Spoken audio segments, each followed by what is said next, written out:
Hello नमस्कार दोस्तों, मैं अनुज वर्मा आप सभी लोगों का स्टडी 81 पर स्वागत करता हूं। आज हमारा टॉपिक है प्राचीन भारत में विदेशी आक्रमण। प्राचीन भारत में विदेशी आक्रमण के बारे में आज हम जानेंगे कि भारत में सबसे पहले विदेशी आक्रमण किसका हुआ था। तो विद्वानों के विचार में भारतवर्ष और ईरान में संबंध प्राचीनतम काल से हैं। जो विद्वानों के विचार के अनुसार क्या है, जो भारतवर्ष और ईरान है तो उसके संबंध प्राचीनतम बहुत पुराने काल से चल रहे हैं। भारत के जो ऋग्वेद हैं और जो ईरान का अवेस्ता है, अवेस्ता वहाँ का एक ग्रंथ है अवेस्ता, जिसको जिंदा भी कहते हो, तो उसमें समानता पाई गई है। में क्या पाया गया है, समानता। जो भारत का ऋग्वेद है, ईरान का अवेस्ता है, तो उन दोनों में क्या पाएगा, समानता पाई गई है। देखो, जो जैसे छंद हो गया, मुहावरे हो गए, पूरे पूरे वाक्य हो गए, तो ये एक जैसे थे। Copy to paste, copy to paste, जिस तरह इसमें लिखे जाते थे उसी तरह इसमें भी लिखे जाते थे। जैसे ऋग्वेद में जो छंद लिखे जाते थे उसी तरह उसमें भी जो ईरान का ग्रंथ था अवेस्ता, अवेस्ता में भी इसी प्रकार लिखे जाते थे, सेम। देवी देवताओं में भी काफी हद तक समानता थी। जो देवी देवता थे वो भी हमारे काफी हद तक समान थे। जैसे देखो, भारत के देवी देवता और ईरान के देवी देवता। भारत का जैसे इंद्र है देवता में, वायु, मित्र, नासत्य, यम और वरुण, ये इतने देवता थे। अब जो देवी देवता थे भी उसमें काफी हद तक क्या पाई गई, समानता पाई गई। इंद्र को ईरान में क्या कहते थे, इंद्र ही कहते थे। इंद्र को ईरान में इंद्र कहते थे। और वायु को ईरान में वायु कहते थे, वायु को वायु कहते थे। मित्र को मिद्र कहते थे, मित्र को मिद्र कहते थे। नासत्य को नवोन हैथ कहते थे, नवोन हैथ कहते थे। और यम को ईमा कहते थे, यम को ईमा कहते थे। और वरुण को अहुर मजदा कहते थे, वरुण को अहुर मजदा कहते थे। अब देखो, ये सभी तथ्य इस बात को प्रमाणित करते हैं, ये सभी तथ्य इस बात को प्रमाणित करते हैं कि प्राचीन समय में भारत और ईरान के संबंध अच्छे थे। प्राचीन समय में भारत और ईरान के संबंध अच्छे थे। अब देखो, लगभग 1400 ईसा पूर्व, लगभग 1400 ईसा पूर्व के बोगज कोई अभिलेख, बोगज कोई शिलालेख या अभिलेख में देवताओं के नामों का उल्लेख मिलता है। बोगज कोई अब जो शिलालेख था उसमें क्या मिलता है, देवताओं के नामों का उल्लेख मिलता है। फिर देखो, ईरानी में सा को सा शब्द का उच्चारण कम करते थे, सा शब्द का उच्चारण कम करते थे। इसके स्थान पर क्या करते थे, हा शब्द का प्रयोग करते थे। जो ईरान के लोग थे वो लोग सा का शब्द बहुत उच्चारण बहुत कम करते थे, उसके स्थान पे हा का प्रयोग, हा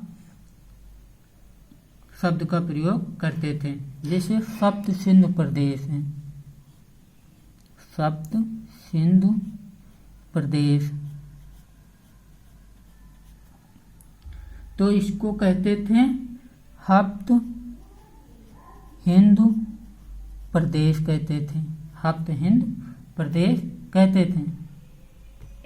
फिर जैसे सोम देवता थे, सोम देवता थे, तो सोम देवता को होम देवता कहते थे ईरान में।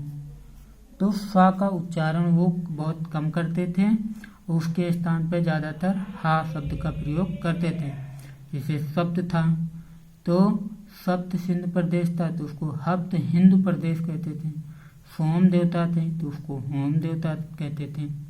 फिर देखो, फिर 7वीं शताब्दी ईसा पूर्व से पहले भारत और बेबीलोन के बीच ईरान की खाड़ी के रास्ते व्यापार होता था। 7वीं शताब्दी से पहले क्या होता था, भारत और बेबीलोन के बीच व्यापार होता था। किसके रास्ते से, तो ईरान के रास्ते से उसका व्यापार होता था। फिर आगे देखो,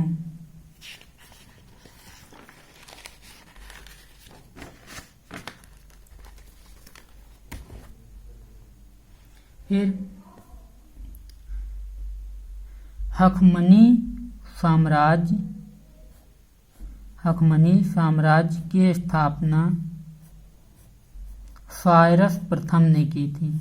हखमनी साम्राज्य की स्थापना किसने की थी, साइरस प्रथम ने की, जिसने 558 ईसा पूर्व से 553 ईसा पूर्व तक राज्य किया।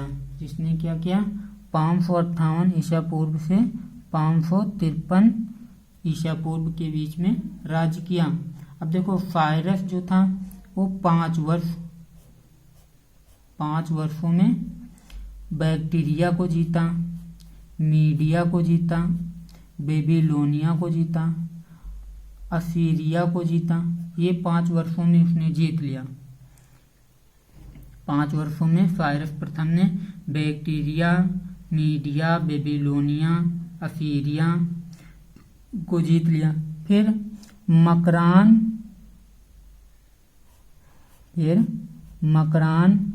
गैड्रोसिया, मकरान या फिर गैड्रोसिया से भारत आया।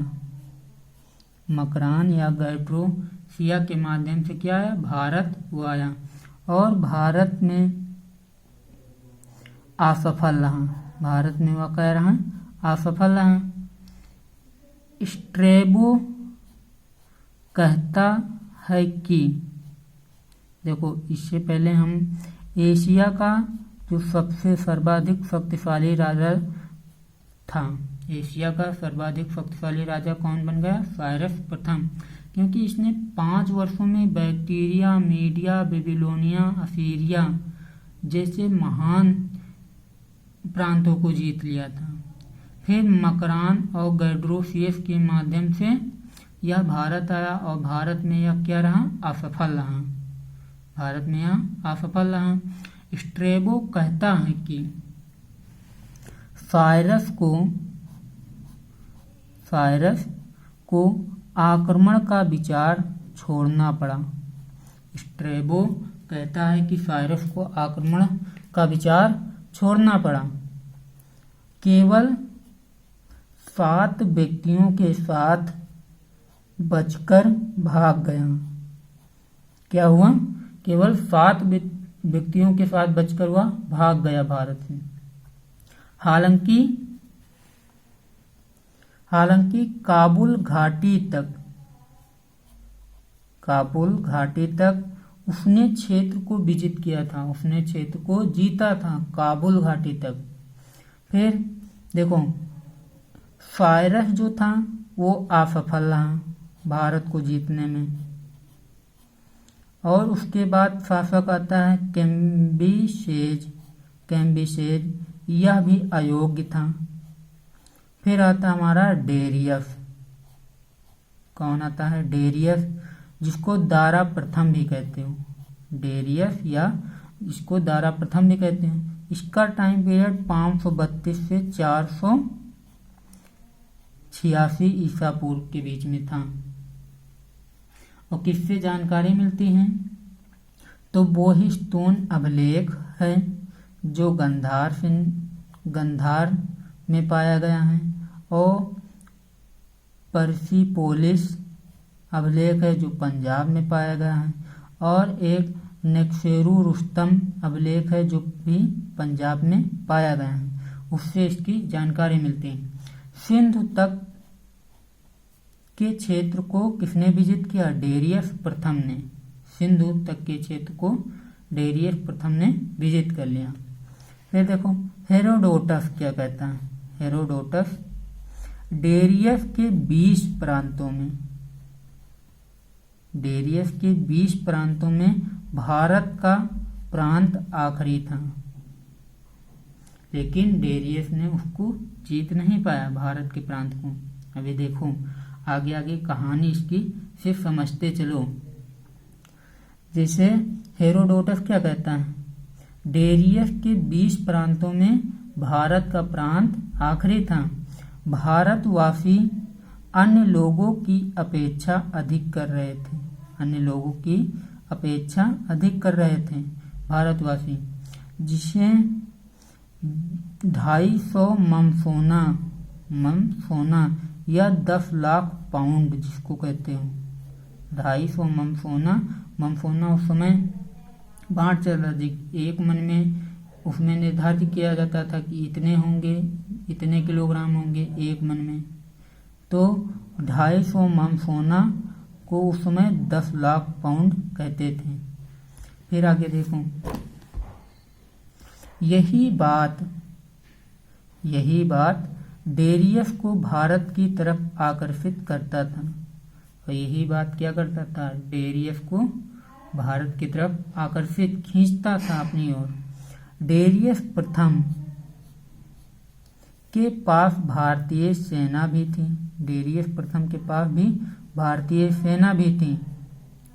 यूनान को जीतना चाहता था, और यूनान को जीतना चाहता था कौन? डेरियस प्रथम। किसको? यूनान को जीतना चाहता था। और यूनान का राजा उस समय कौन था? मकदूनिया का शासक सिकंदर था। यूनान का शासक कौन था? तो मकदूनिया का शासक सिकंदर था। इस समय भारत और ईरान के परस्पर संबंध अच्छे हो गए।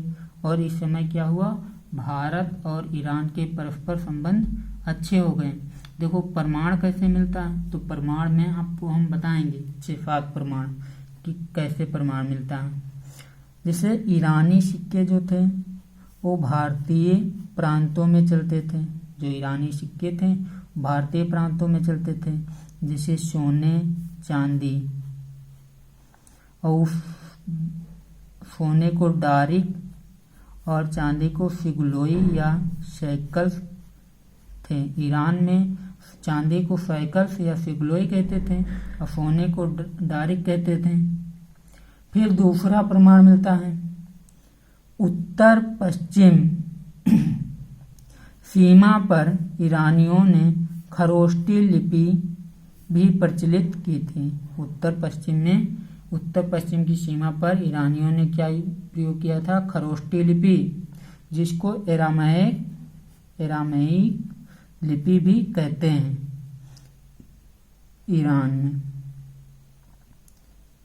ईरानों ने खरोष्टी लिपि भी प्रचलित की थी, और जिसको भारत में एरामेइक लिपि कहते थे। फिर तीसरा प्रमाण, अशोक के स्तंभों के घंटी के आकृति के फलक और शेर भी मिले। देखो जो अशोक था, तो अशोक के जो स्तंभ थे, तो स्तंभ के घंटी के आकृति के जो फलक थे और शेर या बैल वाले स्तंभ भी शीर्ष पर ईरानी मूल के थे। जो बैल थे या घंटी आकृति के फलक थे या शेर थे, तो भी अशोक के स्तंभ पर ईरानी मूल के ये माने जाते हैं कि ये थे। यहाँ तक कि अशोक के आदेशों की शैली भी ईरान से ली गई थी। यहाँ तक कि अशोक ने जो आदेशों की शैली भी कहाँ से ली थी? तो ईरान से ली थी। भारतीय दार्शनिकों का ईरानी दार्शनिकों से बहुत ही अच्छा संबंध था। चौथा प्रमाण हमारा, जो भारतीय दार्शनिक हैं तो वो ईरान दार्शनिक के बीच में दोनों में जो संबंध था तो बहुत अच्छा था। फिर पांचवा प्रमाण, चंद्रगुप्त मौर्य के राज्य में मंत्री परिषद में पवित्र अग्नि रखने की परंपरा का विकास हुआ। जो चंद्रगुप्त मौर्य का राज्य में क्या हुआ, जो मंत्री परिषद थे तो मंत्री परिषद में जो पवित्र अग्नि थी उसके रखने की परंपरा का प्रमाण मिला। फिर ईरानी स्त्रियों या यौनियों को भारतीय शासक अंगरक्षिकार नियुक्त करते थे। जो ईरानी स्त्रियां थी उनको भारतीय शासक क्या करते थे, तो अंगरक्षिकार का मतलब जो जैसे वो गद्दे पे बैठते थे तो अगल बगल खड़े होकर बेना हिलाते थे तो वो अंग रक्षिकार हो गए, उनकी अंगों की सेवा करते थे। ये भी प्रमाण मिलता है। फिर आगे देखो, थोड़ा सा और बचा है बस।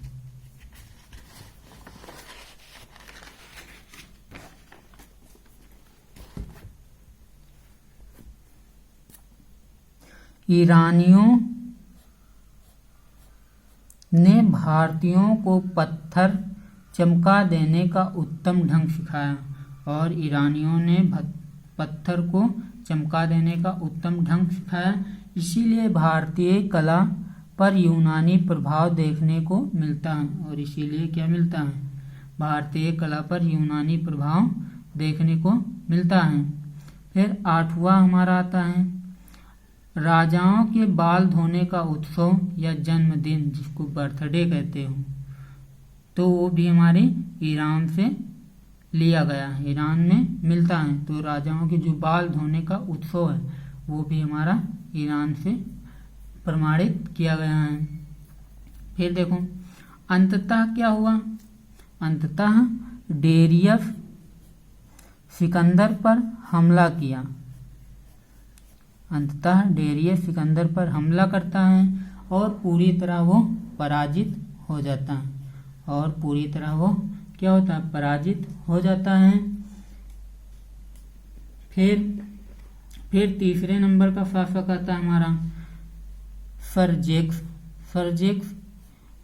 जिसने 300 मूवी देखी होगी उसमें सर्जेक्स की पूरी कहानी बताई गई है। तीसरे नंबर का ये भी हमारा शासक रहता है और कुछ समय बाद इसकी भी मृत्यु हो जाती है और ये भी मर जाता है।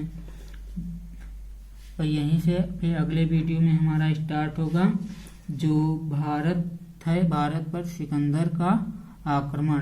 ये हमारा स्टार्ट होगा, भारत पर सिकंदर का आक्रमण कैसे किया, किस तरह किया, ये सारी चीज़ें हम अगले वीडियो में सीखेंगे।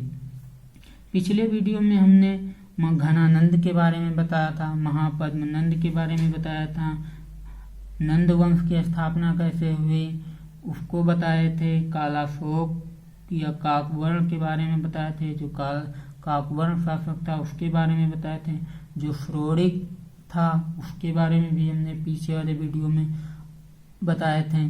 अगर आप लोगों को मेरा वीडियो अच्छा लगता हो तो प्लीज़ इसको पूरा देखा करें और इसको लाइक करें, सब्सक्राइब कर लें, शेयर करें, कमेंट करें, बेल आइकन का बटन ज़रूर से दबा दें ताकि जो भी मैं वीडियो छोड़ूं वो आप तक आसानी से पहुंच सके।